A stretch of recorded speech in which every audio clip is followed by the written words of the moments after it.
মুখে এই যে ওরাল ক্যান্সার হচ্ছে এবং সেটির জন্য যখন সার্জারির প্রয়োজন হয়ে থাকে তখন সে বিষয়টি আপনারা কিভাবে নিশ্চিত করেন? প্রথমে একটা ছোট ঘা হিসেবে মুখের মধ্যে এটাকে লক্ষ্য করে, তো এটা লোকাল ডাক্তার দিয়ে চিকিৎসা করে, বাট ওনারা আসলে বুঝতে পারে না।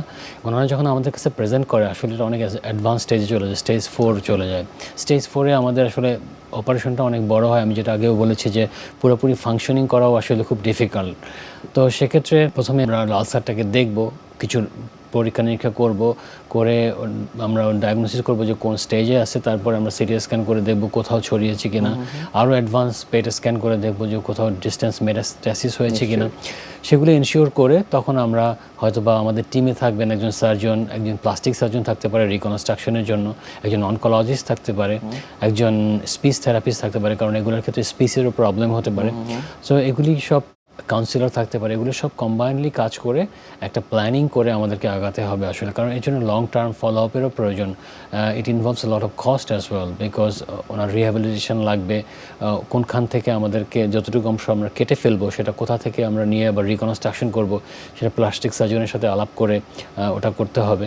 এরপর হচ্ছে অনকোলজিস্ট বলবে যে আসলে এর জন্য আমরা অপারেশনের পরে কোনো রেডিয়েশন থেরাপি অথবা কিমোথেরাপির প্রয়োজন হবে কিনা, অথবা আগে কোনো কিমোথেরাপি দিতে হবে কিনা। সো এইভাবে আসলে এটা টিম অ্যাপ্রোচ, এটা আসলে একার পক্ষে সম্ভব না। তো যদি এরকমভাবে টিম অ্যাপ্রোচে কাজ করা যায় তাহলে আসলে এটার 100% আউটপুট পাওয়া সম্ভব। যেটা আমি ফিল করি যে আমাদের এই টিম অ্যাপ্রোচটা একটা ওয়েল রিকগনাইজড টিম অ্যাপ্রোচ বাইরে থাকে। So every one is responsible for his part.